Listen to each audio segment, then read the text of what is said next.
क्रूस का चिन्ह पिता पुत्र पवित्र आत्मा के नाम पर आमीन। सर्वशक्तिमान महान परमेश्वर पिता, हम आपको धन्यवाद धन्यवाद धन्यवाद देते हैं। राजाओं के राजा, प्रभुओं के प्रभु, प्रभु यीशु मसीह पिछली रात के लिए, आज के दिन के लिए, शाम रात के लिए पिता हम धन्यवाद देते हैं कि आपने अब तक हमें जीवित, सुरक्षित और अचानक मरण से बचाया। हर अप्रिय घटना से, हर दुर्घटना से, हर एक्सीडेंट, महामारी से बचाया, उसके लिए धन्यवाद पिता। आज तक जो भी हमसे मन वचन कर्म से अपना कर्तव्य पूरा ना करने जो हमसे पाप गुना हुआ, उसके लिए हमें क्षमा कीजिए, दया कीजिए, कृपा कीजिए। हमें दंड ना दीजिए, हमारे कर्ज गुना अपराध क्षमा कीजिए, ताकि हम आपके कहे अनुसार जीवन जिए, पाप गुनाह से दूर रहें, पवित्रताई और खराई में चल सके। सहयोग बनाई अपने इस घर को, अपने आप को, अपने परिवार को प्रभु तेरे बलवंत हाथों में देता हूँ। जितने तेरे बेटे बेटी हैं प्रभु, जो आज हर एक रीति से प्रभु तेरे खोजी, उन सबको तेरे बलवंत हाथों में देता हूँ। अपने लहू में कवर कर, मशा कर, सील कर खुदावन। आज के भजन और गीतों को जब हम गाएं, हमारे जीवन से आपको महिमा मिले। सारी बातों को आपके चरणों में रखते हुए विनती नाजरत के यीशु मसीह के मीठे और मधुर नाम से बाप आपसे मांगते हैं, सुनिए और दया से ग्रहण कीजिए, आमीन। गाओ रे गाओ रे गाओ रे गाओ रे, यीशु नाम यीशु नाम यीशु नाम, यीशु नाम यीशु नाम यीशु नाम। गाओ रे गाओ रे गाओ रे गाओ रे, यीशु नाम यीशु नाम यीशु नाम, यीशु नाम यीशु नाम यीशु नाम। तेरे सिवा मेरा कोई नहीं, तेरे सिवा मेरा कोई नहीं है यहाँ। यीशुआ यीशुआ यीशुआ यीशुआ, तेरे सिवा मेरा कोई नहीं, तेरे सिवा मेरा कोई नहीं है यहाँ। यीशुआ यीशुआ यीशुआ दुखों में मेरे तू तसल्ली देता, निराशाओं में है तू आशा देता। दुखों में मेरे तू तसल्ली देता, निराशाओं में है तू आशा देता। यीशुआ यीशुआ यीशुआ यीशुआ यीशुआ, तेरे सिवा मेरा कोई नहीं। सब बोले, तेरे सिवा मेरा कोई नहीं है यहाँ। यीशुआ यीशुआ यीशुआ यीशुआ। हाँ, विपत्ति से तू मुझे छुड़ाता, जीवन का रास्ता मुझे दिखाता। विपत्ति से तू मुझे छुड़ाता, जीवन का रास्ता मुझे दिखाता। यीशुआ यीशुआ यीशुआ यीशुआ यीशुआ। गाओ रे गाओ रे गाओ रे गाओ रे, यीशु नाम यीशु नाम यीशु नाम, यीशु नाम यीशु नाम यीशु नाम। नाम नाम नाम यीशु नाम नाम नाम, नाम नाम नाम यीशु नाम नाम नाम, नाम नाम नाम यीशु नाम नाम नाम, नाम नाम नाम यीशु नाम नाम। सबसे नाम नाम नाम यीशु नाम नाम नाम, नाम नाम नाम यीशु नाम नाम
प्रभु, जीवन संगीत तुम हो प्रभु, मेरे मन का मीत हो तुम, जीवन का संगीत हो तुम, मेरे मन का मीत हो तुम, जीवन का संगीत हो तुम।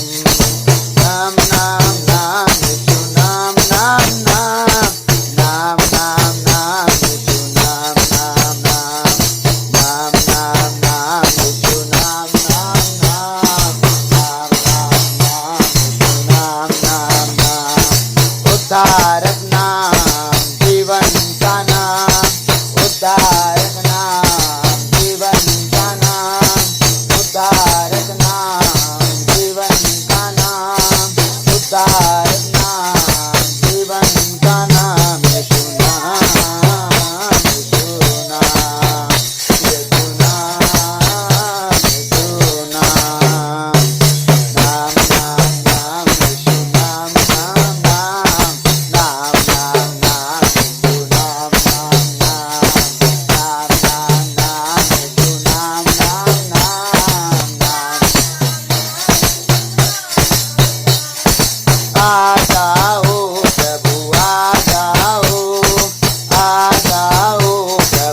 करो मेरे जीवन में, कृपा करो मेरे जीवन में, दया करो।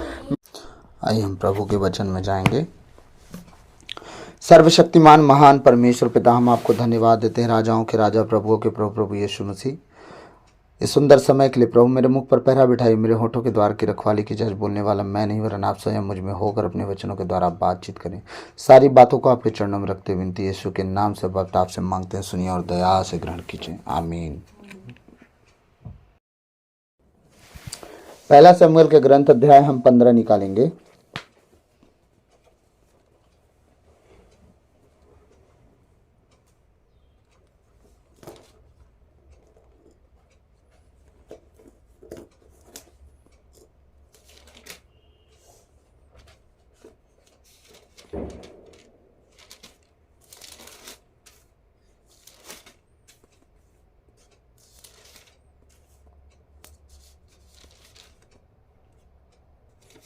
और 22 से हम पढ़ेंगे। शमूएल ने कहा, क्या यहोवा होम बलियों और मेल बलियों से उतना प्रसन्न होता है जितना कि अपनी बात के माने जाने से प्रसन्न होता है? सुन, मानना तो बलि चढ़ाने से और कान लगाना मेढ़ों की चर्बी से उत्तम है। देख, बलवा करना और भावी कहने वालों से पूछना एक ही समान पाप है, और हठ करना मूर्तों और गृह देवताओं की पूजा के तुल्य है। तूने जो यहोवा की बात को तुच्छ जाना, इसलिए उसने तुझे राजा होने के लिए तुच्छ जाना है। प्रभु इन वचनों के द्वारा आपको और हम सबको आशीष दे, आमीन। आइए हम प्रभु के वचन की ओर जाएंगे। आज हम उपवास के विषय में नहीं देखेंगे, आज हम उपवास से थोड़ा बाहर जाएंगे और आज हम देखेंगे एक पाप करना और एक पाप का पश्चाताप करना, दोनों में कितना फर्क है और परमेश्वर दो में से एक जन को किस रीति से क्षमा करता है वो हम देखेंगे।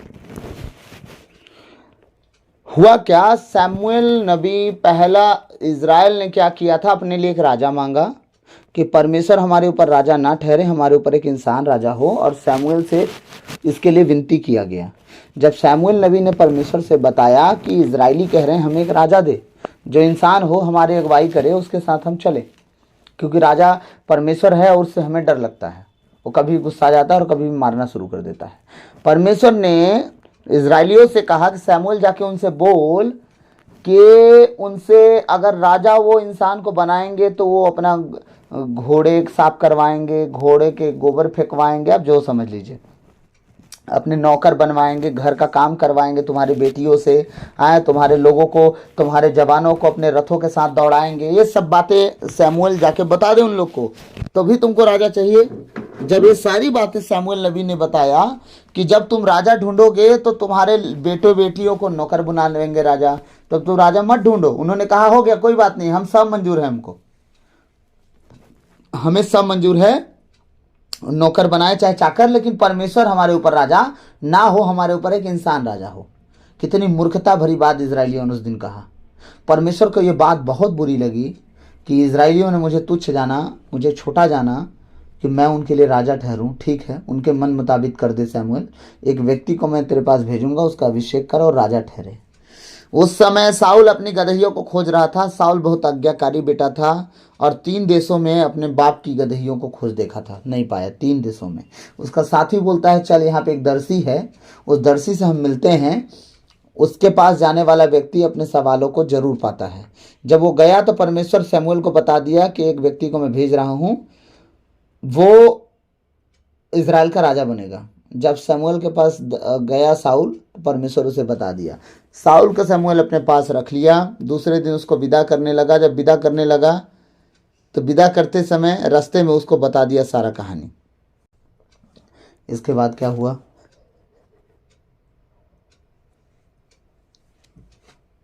शमूएल राजा बन गया, उसका अभिषेक हो गया। सब शॉर्टकट में समझा रहा हूँ, ठीक है। लेकिन एक दिन क्या हुआ कि शमूएल राजा जब लड़ने गया, लड़ाई लड़ने गया, तो परमेश्वर ने शमूएल नबी से कहा था कि जब तू लड़ने जा रहा है, उस जगह पे जहां तू लड़ने जा रहा है, अमालेकियों का कोई चीज मत छोड़ना। अमालेकियों का पशु, बच्चे, लड़का लड़की, सियाने जवाने सबको मार डालना, ठीक। साउल गया लड़ाई लड़ने। जब वहां गया तो वहां की हष्ट पुष्ट भेड़ बकरी सब उठा के ले आया और राजा को भी पकड़ के ले आया बंदी बना के, तमाशा करने के लिए कि हम राजा को मुर्गा बना लिए हैं। ठीक। अब इसके बाद लेके आ गया जब सैमुएल नबी उससे मिलने गए। अब हम आते हैं अपने मेन टॉपिक पे। सैमुएल ने उत्तर दिया। सैमुएल नबी जब उनसे मिलने आए तो साउल ने कहा कि जो तूने कहा था हमने सब कुछ कर दिए, है ना।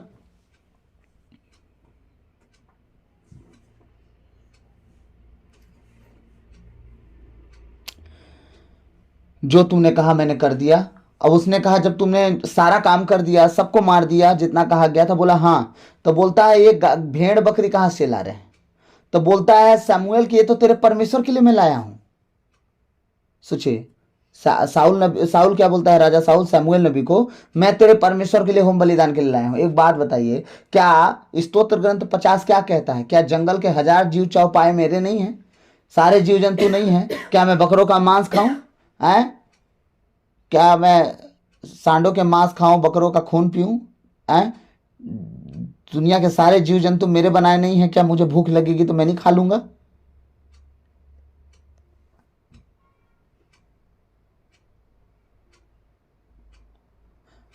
इसीलिए परमेश्वर यहां पे कह रहा है कि आप ये लाके देगा मेरे को तब मैं खाऊंगा इसका दिया हुआ है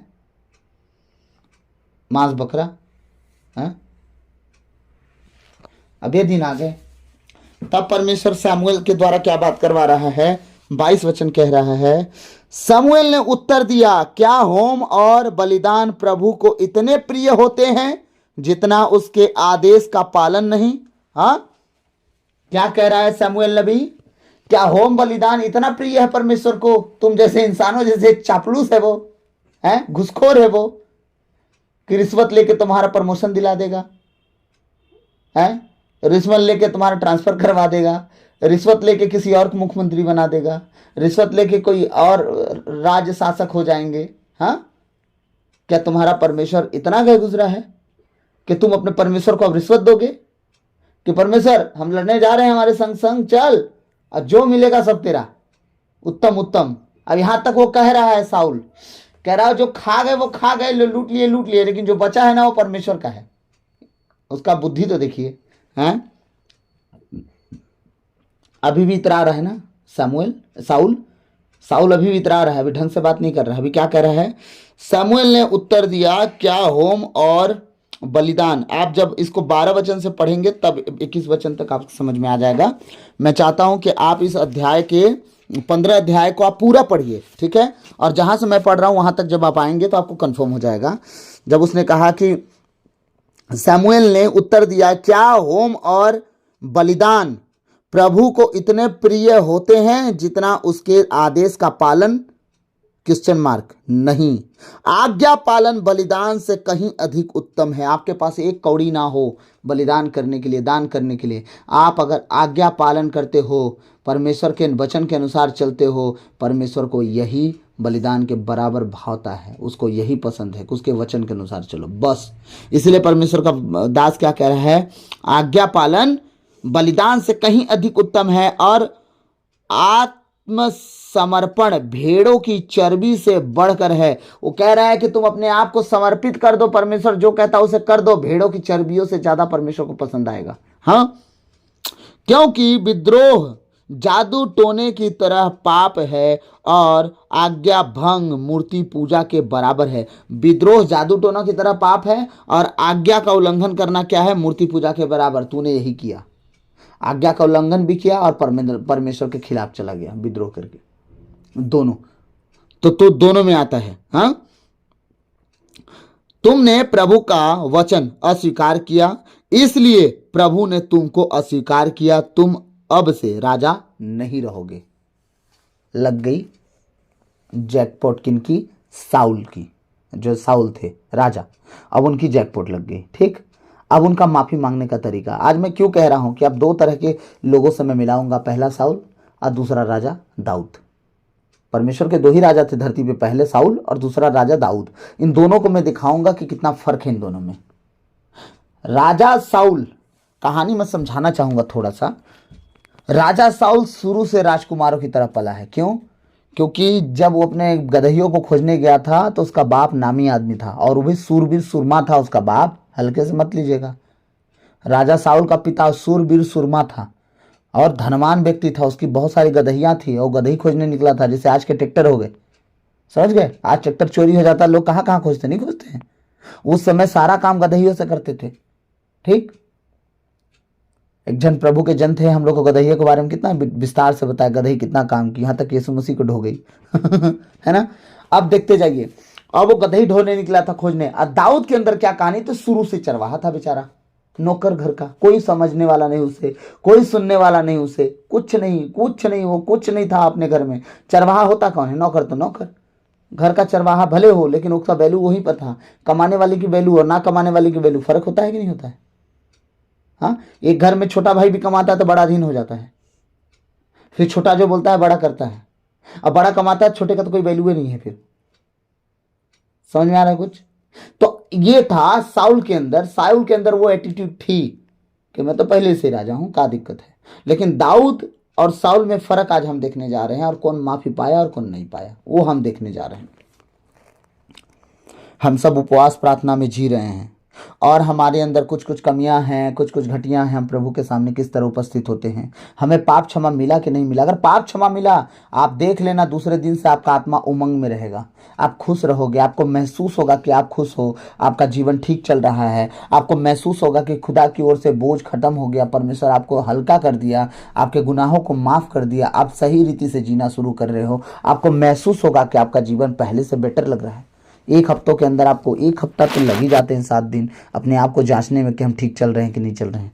अब क्या हुआ, साउल ने शमूएल से कहा, मैंने प्रभु का आदेश और आपके आदेश भंग कर पाप किया है। मैंने लोगों के डर से, किसको दोष लगाया, राजा लोग थे कि साउल, साउल था ना, दोष लगा दिया कि नहीं लगा यहां पे। मैंने लोगों के डर से, अभी तक लोग उसको कुछ बोले नहीं थे लेकिन पहले ही अपना बुद्धि लगा लिया। इसी चक्कर में क्या कर दिया था, बलिदान चढ़ा दिया। सामुएल बोला था रुके रहना, लड़ाई होने से पहले बलिदान मत चढ़ाना, मैं आऊंगा चढ़ाऊंगा, है ना, 7 दिन रुके रहना। जब 7 दिन के लिए पश्चात नहीं पहुंचा सामुएल, वो बलिदान चढ़ा दिया। लोग जाने लगे उसे छोड़ छोड़ के, तो डर के मारे बलिदान चढ़ा दिया कि लोग चढ़ ना जाए, चल ना जाए। सामुएल गया, बलिदान चढ़ा दिया, सामुएल उससे गुस्सा के चला गया। है, समझिएगा, ये सारी बातें लोगों के डर से, इसे लोगों की चिंता थी और दाऊद को खुदा की चिंता थी। जब हम दाऊद और साउल के पाप देखेंगे तो धरती और आकाश का फर्क पड़ जाता है। लेकिन हाँ, सामुएल, दाऊद और साउल तीनों में फर्क ये है कि साउल आदेश के अनुसार चल के आज्ञा उल्लंघन किया और दाऊद बिना आदेश की आज्ञा उल्लंघन करके क्या किया, माफी मांग लिया। इसको तो कहा गया ये करना और ये नहीं करना, वो सीधे आज्ञा उल्लंघन कर देता था। कौन, साउल।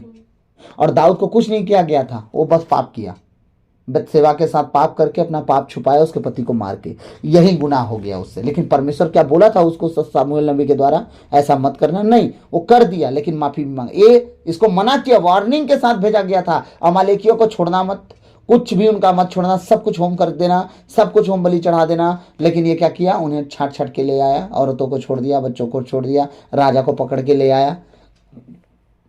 नहीं, उस दिन अगर अमालेकी मरे होते, आज तक अमालेकी ना लड़ते इजरायली से। फिर क्या हुआ, साउल ने शमूएल से कहा, मैंने प्रभु का आदेश और अपने आपके आदेश भंग कर पाप किया है। मैंने लोगों के डर से उनकी बात मान ली, लोगों पर दोष लगा दिया, अपने आप को उसी समय सरेंडर करना था। जो लोगों का नाम लिया ना, वहां पे प्रभु ने कहा दोष मत लगाना, क्योंकि तुम पर भी दोष नहीं लगाया जाएगा। हाँ, अब वो दोष लगा के कह रहा है लोगों के चक्कर में सब हो गया, अब कृपा कर मेरा पाप क्षमा कर दीजिए, ठीक, और मेरे साथ लौट आइए जिससे मैं वहां प्रभु की आराधना कर सकूं। ठीक है, अब पटा रहा है किसको, सामुएल नबी को, साउल पटा रहा है। ठीक, पाप करने के बाद हम क्या करते हैं, बुद्धि लगाते हैं, अपना खुद का दिमाग चलाते रहते हैं।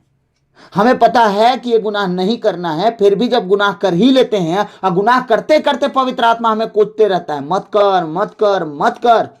जब कर ही देते हैं तो पवित्र आत्मा छोड़ देते, तब उस गुनाह को करते समय हमारा मन पवित्र आत्मा की ओर नहीं होता है, हम करते रहते हैं गुनाह। ठीक, जब वहां से लौट के आते हैं, जब खुदा की बात चल जाती है, बाइबल की बात चल जाती है, आराधना प्रार्थना की बात चल जाती है, तब याद आता है हम तो सब जानने के बाद भी गुनाह किए। फिर क्या करते हैं, प्रभु क्षमा कर दे, तो जानता ही है हम निर्बल मनुष्य हैं, हमसे बार बार पाप हो जाता है। हाँ, यही कहानी साउल कर रहे थे कि अब तो हो गई गलती, चल हमारे साथ आराधना करेंगे, माफ कर दे एक बार।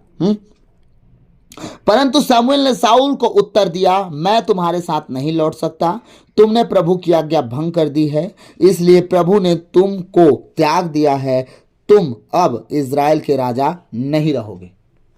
साफ साफ शब्दों में अब साउल को मिल गया था राजगद्दी का चस्का, अब वो कैसे छोड़ दे। जब ये बोल दिया तो साउल का ईगो हर्ट हो गया। जब सामुएल वहां से जाने लगे तब क्या हुआ, जब सामुएल बोल दिया अब तुम राजा नहीं रहे, सामुएल मुड़कर जा ही रहा था कि साउल ने उसके कपड़े का छोर पकड़ लिया और वह फट गया। अब अगर वो बुद्धिमान होता साउल तो एक नबी का कपड़ा नहीं पकड़ता, उसका पांव पकड़ता गिर के। हाँ, उसके पैरों पे गिरता, उसके सामने जाके पैरों पे गिरता कि तू मेरे आगे से हट मत जा, तू रुक, मुझ पर कृपा कर और खुदा से मेरे लिए प्रार्थना कर।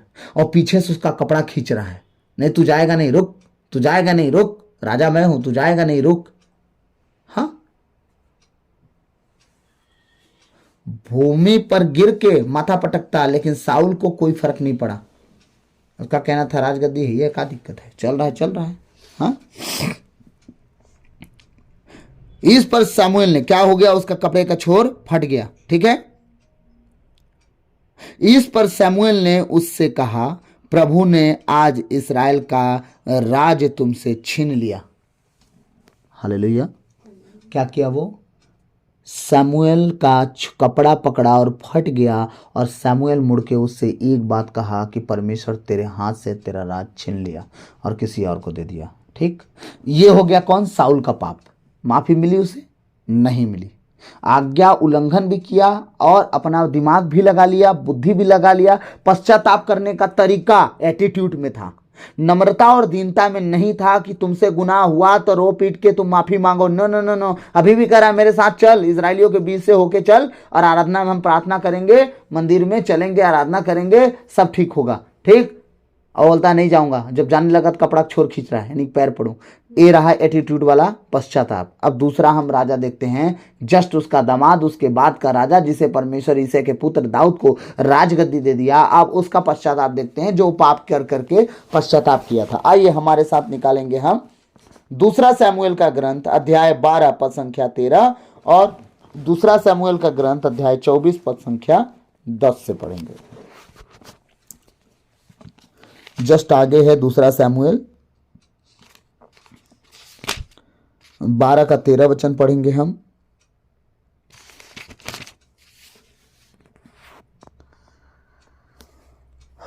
दाऊद ने नातान से कहा, मैंने प्रभु के विरुद्ध पाप किया है। इस पर नातान ने दाऊद से कहा, प्रभु ने आपका यह पाप क्षमा कर दिया है, आप नहीं मरेंगे। हालेलुया।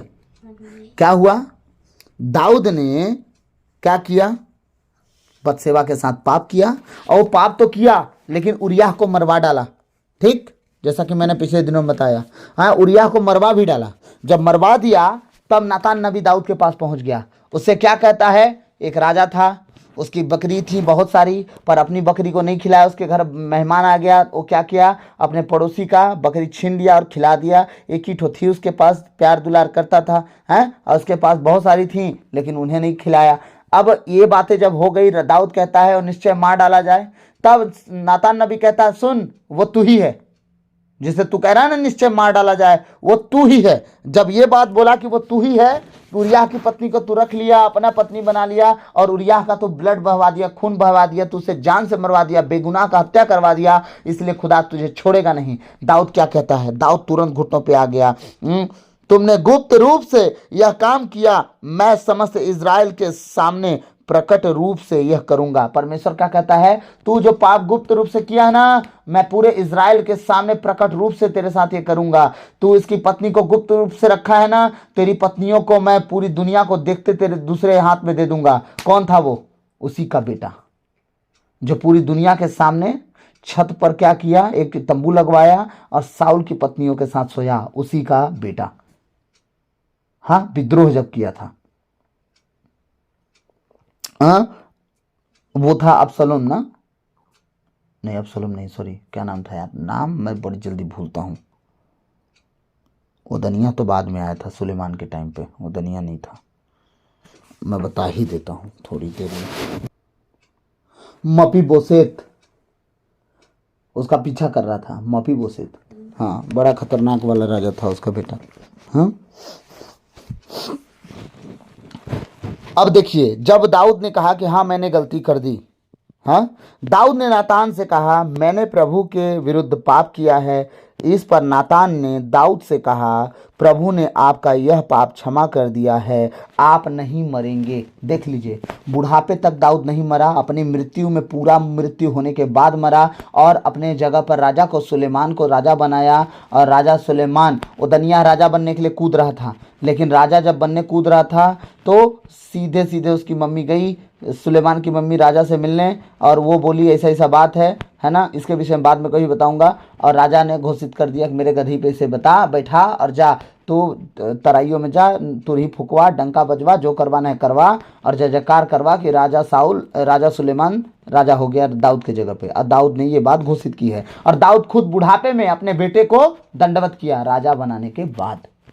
हाँ, अब देखिए, एक ठो राजा है साउल, जो परमेश्वर की चेतावनी के बाद भी गलती किया और ढंग से पश्चाताप नहीं किया। एक ठो है राजा दाऊद, जो अपनी गलती करा और नातान नबी आके उसको चेतावनी दिया, और दाऊद कहता है, दाऊद ने नातान से कहा मैंने प्रभु के विरुद्ध पाप किया है। बस उसकी नम्रता, उसकी दीनता, खुदा हृदय जांचता है, शब्द नहीं। साउल के शब्दों में घमंड था, लेकिन दाऊद के शब्दों में क्या था? नम्रता थी, दुख था, और उसके अपने पश्चाताप, अपने कुकर्म का पश्चाताप था। इसीलिए उस कुकर्म को ढकना चाहा पर वो नहीं ढका पाया, इसीलिए वो पश्चातापी हो गया कि मैंने खुदा के विरुद्ध पाप किया, और जान रहा था कि परमेश्वर कहीं ना कहीं मुझसे इसका पलटा लेगा, इसका बदला लेगा। ठीक है, किंतु अब तो नहीं मरेगा, किंतु आपने इस काम के द्वारा प्रभु का तिरस्कार किया, इसलिए आपको जो पुत्र उत्पन्न होगा वह अवश्य मर जाएगा। यही हम कल देखे थे, दाऊद का बेटा कल हम देखे थे ना, वो मर गया, 7 दिन उपवास किया वो, है ना, जमीन पर पड़ा रहा। ठीक, तो यही उसका कारण था। अब आते हम थोड़ा सा और आगे, हम जब 24 अध्याय में जाएंगे, दूसरा शमूएल का ग्रंथ अध्याय 24 अध्याय में जब जाएंगे, 24 अध्याय में 10वां वचन हम निकालेंगे एक बार थोड़ा सा और। जनगणना के बाद दाऊद को पश्चाताप हुआ और उसने प्रभु से कहा मैंने जनगणना कराकर घोर पाप किया है, प्रभु अपने सेवक का पाप क्षमा कर, मैंने बड़ी मूर्खता का काम किया है। अब इसको मैं समझाता हूं, इसके बाद खत्म करेंगे। हुआ क्या, जब सब कुछ ठीक चलने लगा, दाऊद अपने बेटे से बच गया, उसका बेटा मार डाला गया, और सब राजा अपने घर पहुंच गया, सब कुछ अच्छे से होने लगा। दाऊद को परमेश्वर की ओर से एक आत्मा उकसा दी। ठीक, 24 का पहला वचन कहता है, प्रभु का क्रोध इज़राइल पर फिर प्रज्वलित हुआ, उसने दाऊद को इज़राइलियों के विरुद्ध भड़काया और उससे यह कहा इज़राइल और यहूदा की जनगणना कराओ। ठीक है, और यही चीज परमेश्वर कभी नहीं चाहता था, लेकिन उसको उकसा दिया कि अभी इन लोग की गलती ना मुझे बहुत गुस्सा दिला रही है। परमेश्वर उकसाया, राजा दाऊद ने क्या किया? जनगणना कराया। जब जनगणना करा दिया तब उसके समझ में आया कि मुझसे बहुत बड़ी गलती हो गई, परमेश्वर की सेना का जनगणना करने की मेरी क्या औकात थी। लेकिन वो जनगणना करा दिया। जब जनगणना करा लिया तब उसे पश्चाताप हुआ। जब पश्चाताप हुआ तो चुप नहीं रहा, वो शमूएल नबी को और नबियों को बुला बुला के, नातान नबी लोग को कुछ भाषण नहीं दिया, वो चुपचाप क्या कहता है, जनगणना के बाद दाऊद को पश्चाताप हुआ और उसने प्रभु से कहा मैंने जनगणना कराकर घोर पाप किया है, प्रभु अपने सेवक का पाप क्षमा कर, मैंने बड़ी मूर्खता का काम किया है। जब दाऊद दूसरे दिन प्रातः उठा तो दाऊद के दृष्टा मतलब दर्शी मतलब नबी मतलब भविष्यवक्ता, ठीक है, दृष्टा नबी गाद को प्रभु की वाणी यह कहते हुए सुनाई पड़ी, दाऊद के पास जा कर कहो प्रभु यह कहता है मैं 3 बातें तुम्हारे सामने रख रहा हूं, उनमें एक को चुन लो, मैं उसी के द्वारा तुमको दंडित करूंगा। कह रहा 3 विपत्ति मैं तुम्हारे सामने भेज रहा हूं, उसमें से एक चुन लो और उसी में से तुम्हें मैं दंडित करूंगा। ठीक है, गाद ने दाऊद के पास आकर यह सूचना दी और पूछा, क्या तुम चाहते हो तुम्हारे राज में 7 वर्ष तक अकाल पड़े? क्वेश्चन मार्क सवाल कर रहा है वो। अथवा तुम 3 महीनों तक पीछा करते हुए शत्रु के सामने से भागते रहो। 3 महीना तक शत्रु लोग तुम्हारा पीछा करेंगे और तुम भागते रहोगे, क्या ये मंजूर है? दूसरा नंबर। हाँ, अथवा तीसरा नंबर, तुम्हारे देश में 3 दिनों तक महामारी का प्रकोप बना रहे। अब देखिए दाऊद दिमाग लगा रहे हैं ना, अगर अकाल पड़ेगा तो भी मरेंगे, ठीक, और शत्रु पीछा करेंगे तो भी बर्बाद होंगे। इससे अच्छा है कि परमेश्वर का ही कोप पड़े, हाँ, और वो जो चाहे वैसा करे। उसने कुछ नहीं मांगा, तीनों में से कुछ नहीं बोला। दाऊद ने क्या कहा, अच्छी तरह विचार कर बताओ कि मैं उसको जिसने मुझे भेजा है क्या उत्तर दूं? कौन? गाद नबी बोलता है, जो मुझे भेजा है उसको मैं क्या उत्तर दूं? अच्छी तरह से बता। दाऊद ने गाद से कहा, मैं बड़े असमंजस में हूं, मैं तीनों विपत्ति सहने योग्य तो हूं नहीं, इसीलिए कह रहा मैं बड़े असमंजस में हूं। हम प्रभु के हाथों पड़ जाएं क्योंकि उसकी दया बड़ी है, किंतु मैं मनुष्यों के हाथ न पड़ूं। हाँ, वो कह रहा है कि परमेश्वर के हाथ में पड़ना ज्यादा अच्छा है क्योंकि उसकी दया बड़ी है। वो दया करेगा तो उसकी दया अच्छी है, कृपा अच्छा है, लेकिन अगर मनुष्यों के हाथ पड़ूंगा तो दयालु नहीं होंगे, वो ऐसा मारेंगे कि हम बचेंगे नहीं। इसीलिए प्रभु ने सवेरे से निर्धारित समय तक इज़राइल में महामारी भेजी और दान से बैर सेबा तक 70,000 लोग मर गए। जब प्रभु के दूत ने यरूशलेम का विनाश करने के लिए अपना हाथ उठाया तो प्रभु को विपत्ति देखकर दुख हुआ और उसने लोगों का संहार करने वाले दूत से कहा, बहुत हुआ, अब अपना हाथ रोक लो। देखिए हमारा प्रभु कितना दयालु है। जब आप उसके जीवन के अनुसार चलो, उसके कहे के अनुसार चलो, उसके वचन के अनुसार चलो, जो वो कहता है वो करो, अपने गलतियों को खुदा के सामने मानना सीखो। दाऊद की तरह इतनी बड़ी गलती करने के बाद इज़राइल की प्रजा को गिनने का अधिकार नहीं था उसको। खुदा की आज्ञा का उल्लंघन करने के बाद भी उसने क्या कहा, ना मनुष्यों से लड़के मैं जीतूंगा, क्योंकि खुदा अगर हमारे पीछे पड़ेगा ना तो मनुष्य भी टिड्डियों के समान आएंगे। हाँ, उसके पास भले 18 लाख 20 लाख सेना थी, लेकिन वो जानता था कि दुनिया की सबसे बड़ी सेना मेरे पास है। फिर भी वो कहता है कि शत्रु अगर मेरा पीछा करेंगे, इसका मतलब पहले भी दाऊद देखा था इजरायली हारे हैं, बहुत बार हारे हैं शत्रुओं से, इतनी बड़ी सेना होने के बाद भी। जब खुदा ही अगर हमारे साथ नहीं होगा हम हारेंगे, अकाल पड़ जाएंगे तो खाएंगे क्या? हम नहीं जीत पाएंगे। तब उसने कहा कि प्रभु तेरे हाथ पड़ना है, जैसे चाहे तू मार हमको, कोई दिक्कत नहीं है। तब परमेश्वर क्या क्या विपत्ति भेजा, लेकिन दाऊद माफी मांगा। वो दाऊद कोसा नहीं परमेश्वर को, कुछ नहीं कहा, प्रभु जैसी तेरी इच्छा हो ऐसी कर। लेकिन नातान नबी पहले ही बोला था तुझे परमेश्वर नहीं मारेगा, क्योंकि तू परमेश्वर की योग्य जीवन जीता है, उसको पसंद आया है। तो आप समझो कि आपको कैसा जीवन जीना है। गलती करके एक्सक्यूज देना है, गलती करके आप मतलब निकालते फिरेंगे, गलती करके बहाना ढूंढेंगे, गलती करके दूसरों को दोष लगाएंगे, उसकी वजह से गुनाह हो गया, नहीं तो नहीं होता। गलती अगर आपसे हुई है तो कोई वजह नहीं है। अगर आप मुंह नहीं खोलोगे तो आपके मुंह में कोई शराब नहीं डालेगा, बालू नहीं डालेगा, खाना नहीं डालेगा, कुछ नहीं डाल सकता। आप मुंह खोलोगे तभी वो जाएगा। इसीलिए किसी को दोष मत लगाओ, और दोष लगाने के कारण तुम दोषी ठहराए जाओगे। इसी तरह साउल ने दोष लगाया लोगों को और फंस गया साउल, और दाऊद किसी को दोष नहीं लगाया, वो चुपचाप पाप स्वीकार कर लिया बस। और परमेश्वर ने क्या किया, उसे क्षमा किया। तो प्रभु के बेटे और बेटियों, सिर्फ उपवास ना करो, अपने जीवन की हर एक छोटी छोटी गलतियों को याद करके खुदा के सामने रखते जाओ। खुदा हो गई गलती माफ कर, परमेश्वर मैंने उस दिन ऐसे ऐसे गलती की थी, मैंने मुझसे उस दिन ऐसे ऐसी गलती की थी। अपने आप को दरवाज़ा बंद करो, कोठरियों में जाओ और परमेश्वर से माफ़ी मांगो। आने वाले दिनों में हर चर्च में पाप स्वीकार होगा, फादरों के पास आप चाहो तो वहाँ जाके स्वीकार करो, और आप प्रभु के सामने स्वीकार करो। जो नहीं कर सकते प्रभु के सामने स्वीकार करो, अपने प्रभु के सामने सारे गुप्त पापों को रखो। खुदा से कहो, प्रभु हो गई गलती, मुझसे हो गए पाप, हो गए गुनाह, प्रभु मुझे क्षमा कर। तूने दाऊद को क्षमा किया, जो विपत्ति देनी थी तू, तेरी इच्छा पूरी हो परमेश्वर।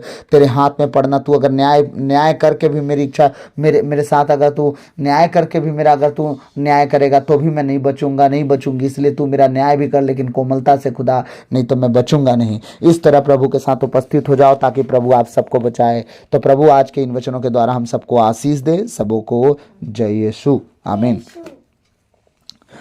आइए हम अंतिम प्रार्थना में जाएंगे। सर्वशक्तिमान महान परमेश्वर पिता, हम आपको धन्यवाद धन्यवाद धन्यवाद देते हैं। राजाओं के राजा, प्रभुओं के प्रभु, प्रभु यीशु मसीह, पिछली रात के लिए, आज के दिन के लिए, सामरात के लिए पिता हम धन्यवाद देते हैं कि आपने अब तक हमें जीवित, सुरक्षित और अचानक मरण से बचाया। हर अप्रिय घटना से, हर दुर्घटना से, हर एक्सीडेंट, महामारी से बचाया, उसके लिए धन्यवाद पिता। आज तक जो भी हमसे मन वचन कर्म से अपना कर्तव्य पूरा ना करने से जो हमसे पाप गुनाह हुआ हो, उसके लिए हमें क्षमा कीजिए, दया कीजिए, कृपा कीजिए, हमें दंड ना दीजिए, हमारे कर्ज गुनाह अपराध क्षमा कीजिए, ताकि हम आपके कहे अनुसार जीवन जिए, पाप गुनाह से दूर रहे, पवित्रता और खराई में चल सके। इस योग बनाइए प्रभु इस घर को, अपने आप को, अपने छोटे से परिवार को, और प्रभु तेरे उन बेटे बेटियों के लिए जिन्हें प्रभु आपने मुझे दिया हो, उन सब के लिए मैं प्रार्थना करता हूँ। उनके घर के लिए, उनके परिवार के लिए, उनके बच्चों के लिए, उनके आने वाली पीढ़ी के लिए, प्रभु उनके घर के एक एक सदस्यों के लिए, उनके प्रभु जीविका के उस हर एक आश्रय के लिए, उनकी कमाई के हर उस जरिए के लिए खुदावन ओ परमेश्वर, उनके खत्ते भंडारों के लिए, उनकी नौकरियों के लिए, उनके परिवारों के लिए, प्रभु उनके घर के लिए, उनकी व्यवस्था के लिए,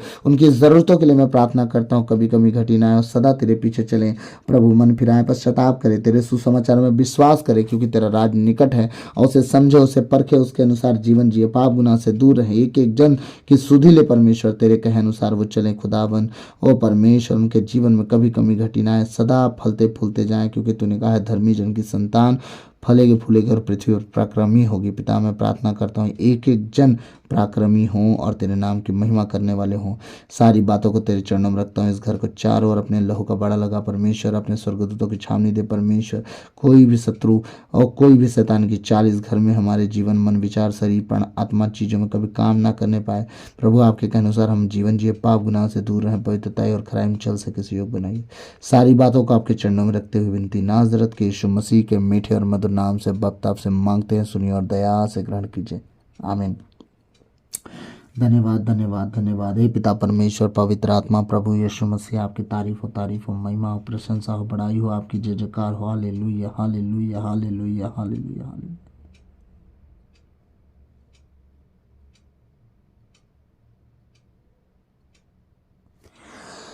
प्रभु की विनती है, पिता हमारे तू जो स्वर्ग में है, तेरा नाम पवित्र किया जावे, तेरा राज जावे, तेरी इच्छा जैसे स्वर्ग में है वैसे इस पृथ्वी पर भी पूरी होवे। हमारा प्रतिदिन का आहार आज हमें दे, और हमारे अपराध हमें क्षमा कर, जैसे हम भी अपने अपराधियों को क्षमा करते हैं।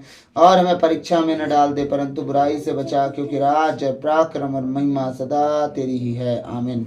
क्रूस का चिन्ह पिता, पुत्र, पवित्र आत्मा के नाम पर, आमीन। जय यीशु, जय यीशु। सबको जय यीशु। प्रभु आप सबको खूब आशीष दे। God bless you all. और प्रभु में बने रहें, और अपने घर परिवार में अगर आपको अच्छा लगा हो कि प्रभु के इस वचन से आपने कुछ सीखा है अपनी ज़रूरतों के लिए, अपनी कमी घटियों के लिए और अपनी कमज़ोरियों के लिए, तो अब ज़रूर आप प्रभु के, अपने घर परिवार के, प्रभु के लोगों के पास वचन को शेयर करें, और चैनल को लाइक सब्सक्राइब करें और दूसरों तक पहुंचाएं, ताकि प्रभु का वचन ज़्यादा से ज़्यादा लोगों तक पहुंचे। और हम बनावटी नहीं, हम जिस तरह ओरिजिनल थे वैसे ही ओरिजिनल रहेंगे। और ज़्यादा ताम झाम करे से और ज़्यादा झाँ झू करने से हम बस दुनिया में एक दिन गुम ना हो जाएं। इसलिए जो भी है ओरिजिनल है। और यही चीज़ें है कि मैं कभी कभी देसी लैंग्वेज भी इस्तेमाल करता हूँ, तो मुझे माफ़ कीजिएगा। कुछ शब्द मेरे अगर आप लोग को बुरे लगे तो, और मैं आपसे माफ़ी चाहता हूँ, क्योंकि बहुत मुश्किल से अपनी ज़बान को वापस लाया हूँ, और मेरी गवाहियाँ बहुत बड़ी इसलिए दे नहीं पाता हूँ। और इतना कहूँगा कि दुनिया का सबसे अगर बुरा कोई इंसान रहा हो तो मैं ही रहा हूँ प्रभु को जानने से पहले। और अगर आप पूरे ईसाइयों को एक तरफ तराजू में रख के तौलेंगे और मुझे तौलेंगे तो वज़न ज़्यादा मेरा ही मिलेगा पाप का। तो मैं प्रभु से और आप सबसे माफ़ी मांगता हूँ अगर मेरे शब्दों के द्वारा किसी को बुरा लगा हो, और मेरे शब्द से अगर कुछ भी ऐसे शब्द निकले हों जो आप लोग को सही ना लगा हो तो क्षमा कीजिएगा। और फिर से मैं कहना चाहूँगा कि मैं अपने जीवन में कभी सही लैंग्वेज कभी इस्तेमाल नहीं किया था, तो थोड़ा कठोर शब्द भी हो सकते होंगे, और मैं माफ़ी चाहूँगा। अपनी तरफ से मैं बहुत नम्र हूँ, और आप लोग की तरफ से तो मुझे पता है कि ऐसा नहीं हो सकता, क्योंकि हमारे प्रभु के लोग और नम्र हैं। लेकिन मैं कोशिश कर रहा हूँ कि मैं अपने भाई बहनों के साथ, अपने माता पिता के साथ और नम्रता से पेश आऊँ। और जब बात प्रभु की आती है, उसके वचन की आती है, तब मुझसे तो आशा नहीं करिएगा। लेकिन अगर व्यक्तिगत बात हो रही है तब तो मैं हर बात पे माफ़ी मांग रहा हूँ आप सबसे। और मैं विश्वास करता हूँ और आशा करता हूँ आप प्रभु में बढ़ रहे हैं और वचनों के द्वारा कुछ सीख रहे हैं, और मैं आशा करता हूँ कि आप प्रभु में बढ़ते जाएंगे और प्रभु इन 40 दिनों के अंदर आपके जीवन में बहुत आयत से काम करेंगे। तो प्रभु आप सबको आशीष दे। सबों को जय यीशु।